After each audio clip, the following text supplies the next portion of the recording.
My name is George Lester Fortier Jr. I am the current president of the United Chicagoland Motorcycle Toys for Tots Parade. And this is the 40th year for CAN TV. Thank you so much for everything you've done for this and other organizations throughout the city. And we have one more show after this on the 19th, next Monday. And tonight is our debriefing on the north side, which is at 9757 Pacific Avenue in Franklin Park. Okay, that starts at 7. After this, I'm going to run over there and just tell you a little bit what we've done so far as the debriefing is concerned. Obviously, we talked a little bit about it last Monday, but that was before a debriefing meeting.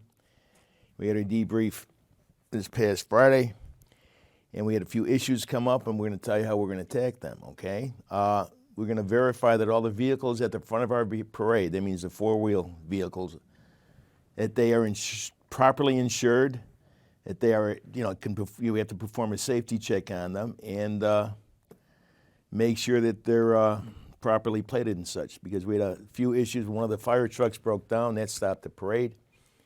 And another fire truck, had no brake lights and was smoking kind of bad, so nobody wanted to be close to it, and that made a gap in the parade, which can be dangerous. As far as radios are concerned, we pass out a lot of radios. We're going to try and get 3 channels next year so nobody's talking over everyone for the people that might have been helping. And we did have an issue where we had to reroute the parade because one of the viaducts was flooded from the water. We had a couple of motorcycle policemen from Chicago with us, and they scouted out the nearest area to go and found it up, made a right turn, went down to Oakley, and then come back around into Western. And according to for the people that complain about that, we have a diversion route we've been using for the last 15, 20 years. We're supposed to go down to Damon and work our way back to Western if anything like that happened. But it also, at the beginning of that piece of paper we both agreed to abide by or listen to, was if there was an official from Chicago who would tell us to do something different, that we will listen to them, because we are, in fact, a guest in their city. And a motorcycle policeman found out that Oakley was pretty clear as far as the rain was concerned for going underneath that part of the viaduct, and that's where we went, okay? And, people were a bit concerned why we didn't go down Damon. That's why, okay? If that makes sense to you.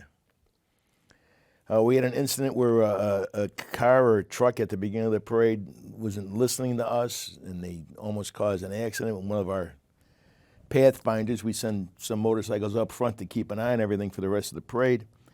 We'll address that when we have a meeting with the city to find out what's going on with that. But anyway, if anybody's wondering, we have this pin that I'm wearing with all these ribbons on here, and that's I know it looks kind of bad. These are all the members that passed this past year, okay? And if you don't mind, I'm going to call them out today so they can be somewhat remembered on this piece of film. Somebody finds it 100 years from now. And everybody has a number in this organization. My number is 356, so somebody had to be number 1. It wasn't me. But Geo Webster was a former North Side coordinator.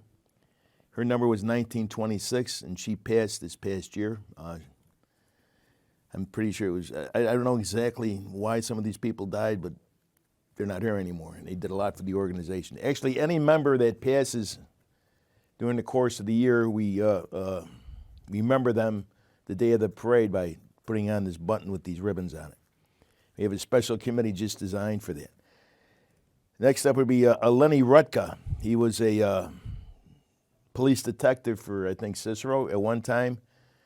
And I used to work at Morton College. He was the police chief at Morton College, a very nice man. His number was 161, and he passed this past year.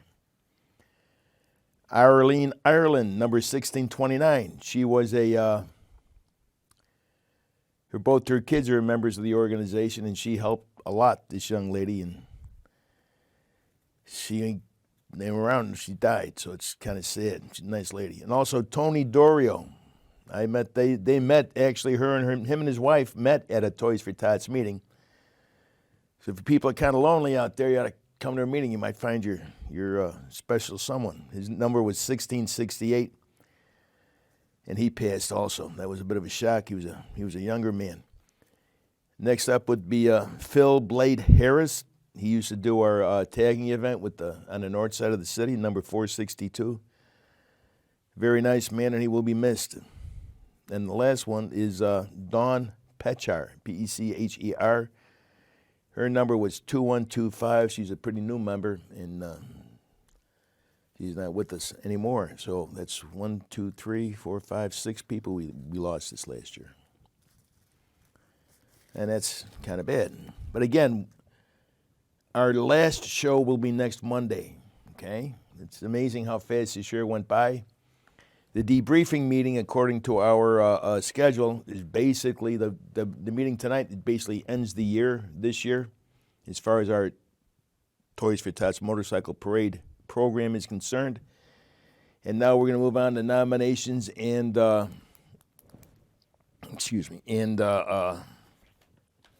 elections. Okay, we get elected for 2 years, and we stagger that. Every other year, it's someone else getting up for election, so it doesn't have one election can change the whole face of the organization. Up for re-election this year, or nominations to be replaced with, is me, the president, the secretary,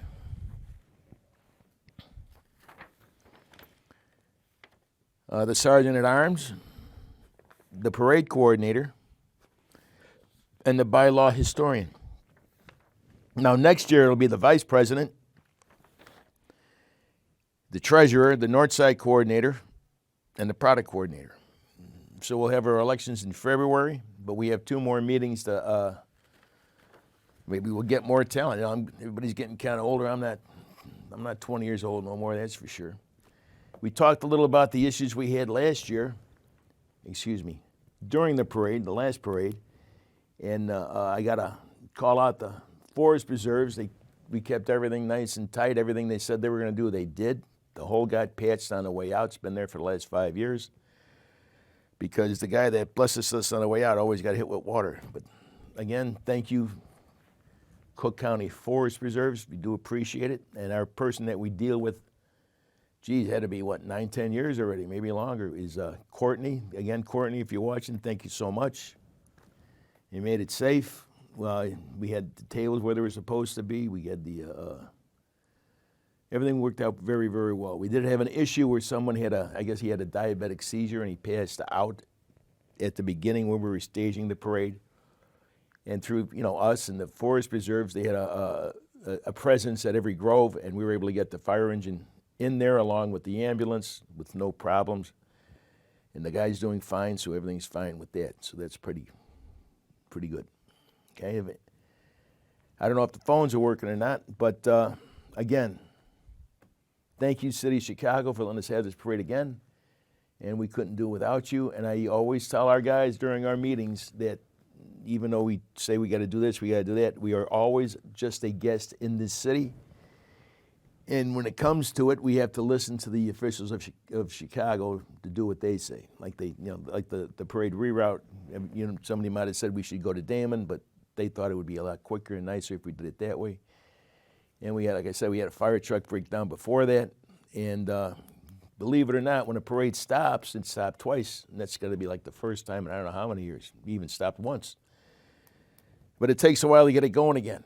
Okay, so it's pretty important that we were able to recover that pretty quickly. And a lot of people probably don't even know that happened back at the end of the parade. So that was kind of nice. In other words, we handled it. Of course, the weather said it was going to be 50 degrees and sunny.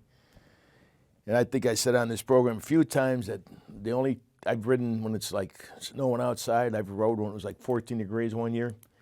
But they're going in. But, getting wet in 35 is like the worst weather you can imagine, being on a motorcycle. But we survived. I'm still here. I'm not dying of pneumonia. Of course, my gloves shrunk. I couldn't get them back on, so I rode all the way down to Paul without no gloves on, which is kind of stupid when you think about it, but that's what I did. Telling everybody to be prepared, and I guess I wasn't.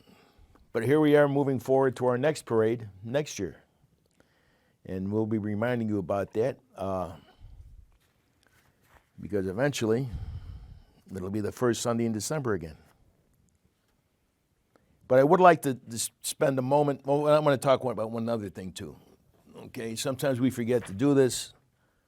This is like an official communications with the city of Chicago and everybody out there.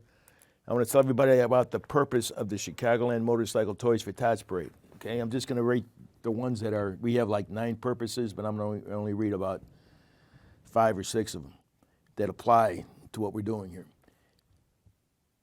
Our purpose is to organize and sponsor the annual Toys for Tots Motorcycle Parade in the Chicagoland area to be held the first Sunday of each December.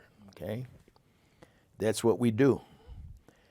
To receive, this is on our bylaws, by the way, to receive and obtain toys for needy children and to administer the distribution thereof. Okay? In other words, we collect toys and we make sure we give them to the people that deserve them the best we can.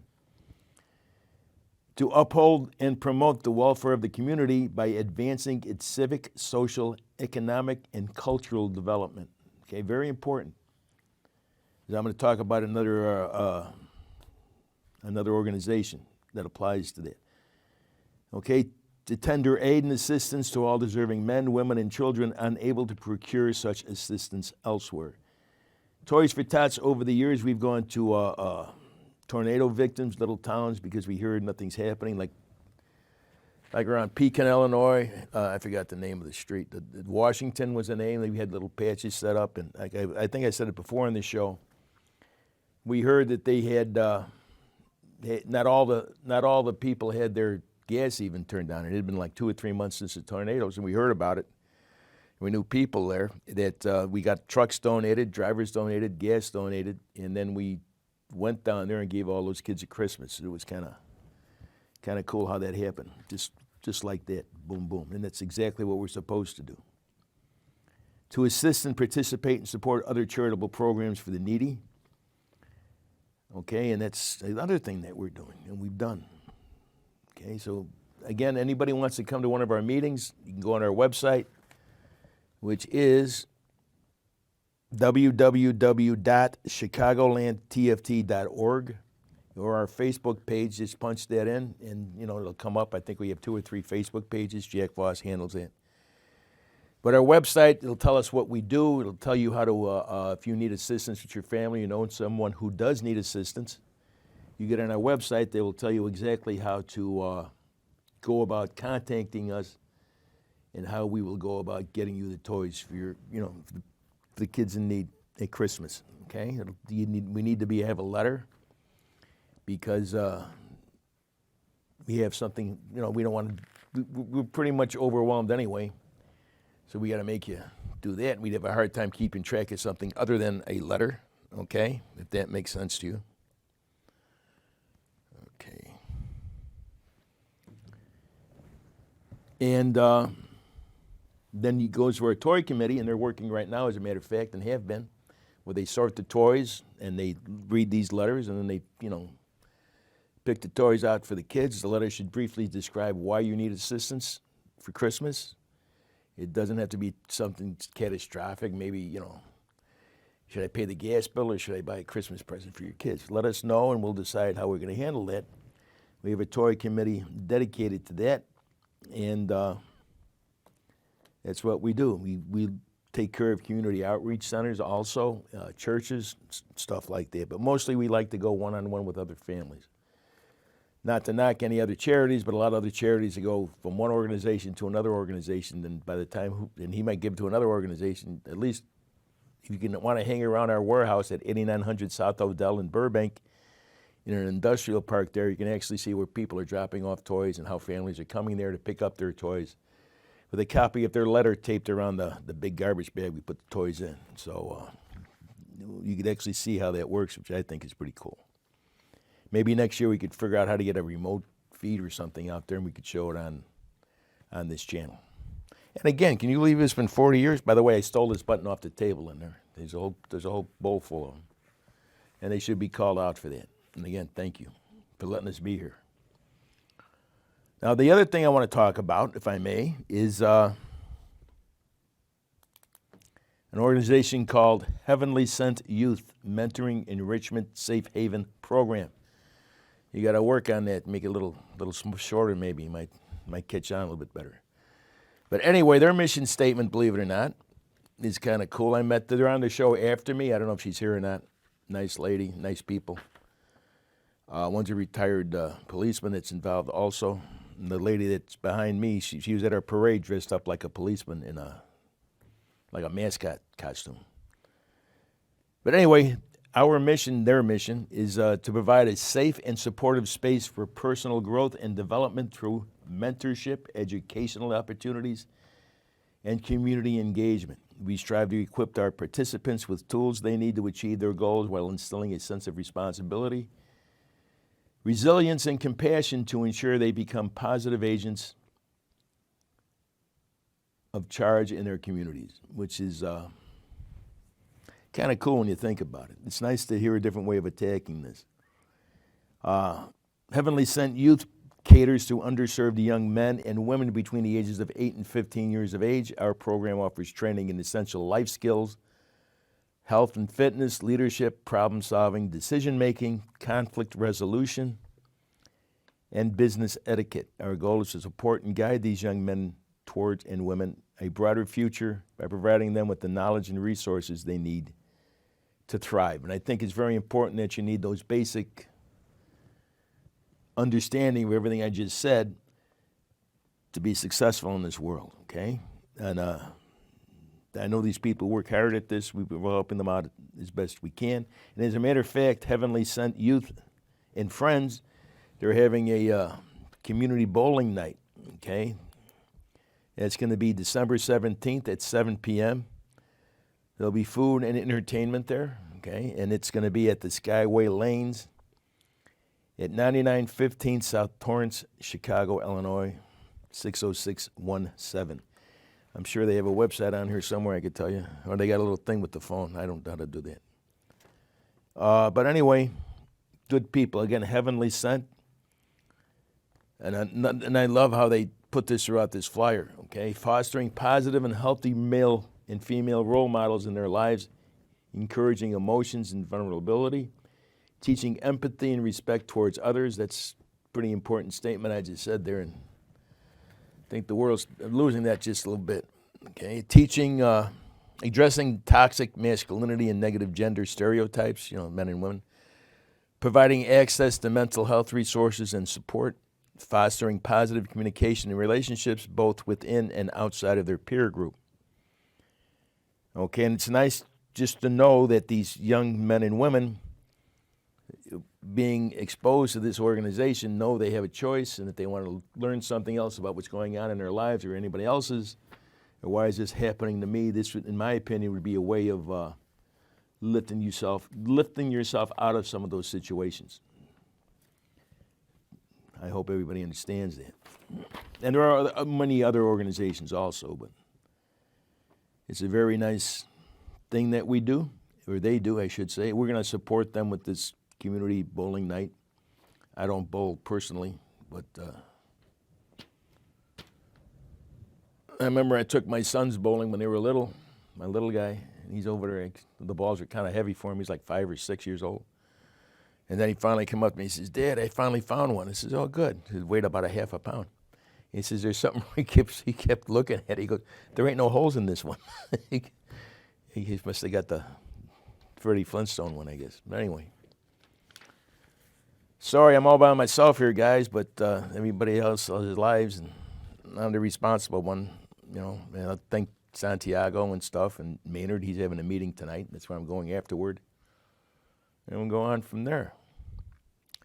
This is where I say if anybody has any questions, but I don't know if the phones are working or not. But if you see that phone number, give us a call. I can't read it if it's on there. Anyway, that's what happens when you get old. But you can still join the organization, okay? Come out to our meetings. You want to come out to our election, that's fine. You can help us count the ballots so nobody thinks we're cheating.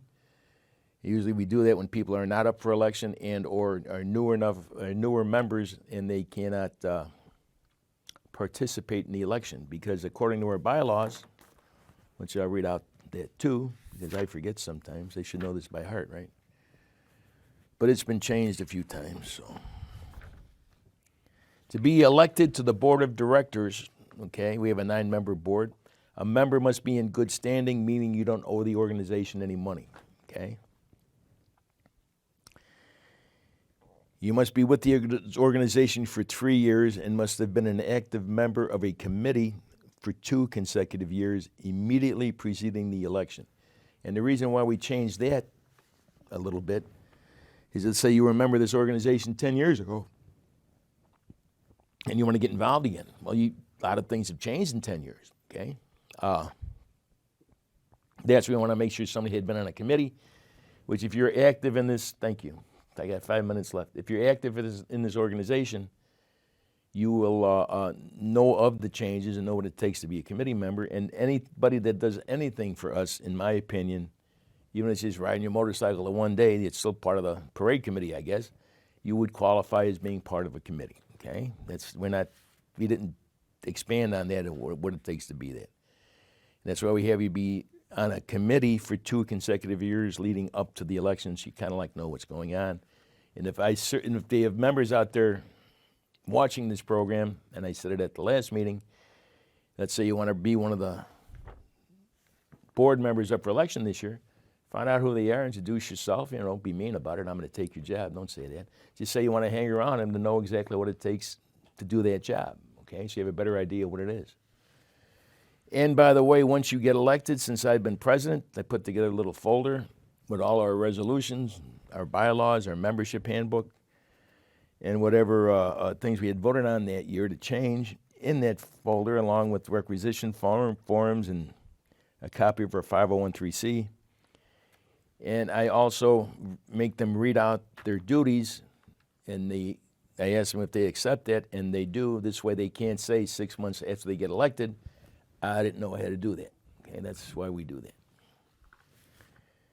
And we have a couple of people standing in for people until the election because for whatever reason they're no longer a member of the organization. Any charity, any organization really, whether it be charity or anything else, to me is always going to be a living, breathing, something. It's like an animal actually. And things happen, okay? And the trick is with these bylaws, it gives us a guideline as to how to address them when we bump into them, okay? I make sure everybody treats everyone with respect, okay? We have a good security team. Our Matt, he's up for re-election. Matt Psyche, our Sergeant-at-Arms. He does a good job. Our meetings are at a VFW hall on Archer and Central, right around there. Big parking lot across the street, and Archer Avenue is a pretty busy street. He makes sure everybody gets escorted across the street, going to their cars and coming from their cars, because we want to make sure nothing happens to them, or you might need their vote. No, just kidding. But that's where we're at. Cool, I only got 2 more minutes left. That was fast. Again, we have a meeting next week. That'll be our last meeting, and that's when I'll wish everyone a Merry Christmas. Until then, I'm going to wish everybody a happy Monday. And if you want to come out to that meeting on the north side, I should say the other side of the city, it starts at 7 o'clock, 9757 Pacific Avenue. Okay? Yes, indeed. We've been around 46 years having this parade, okay? That's a long time. And we're working on our 47th. Wow.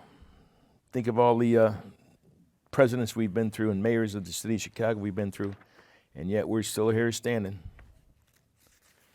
And again, I got to really thank CAN-TV for what they've done for us. We get the word out and let people know exactly what's going on the best we can. And it looks like I should be done. Oh, I got 1 more minute left.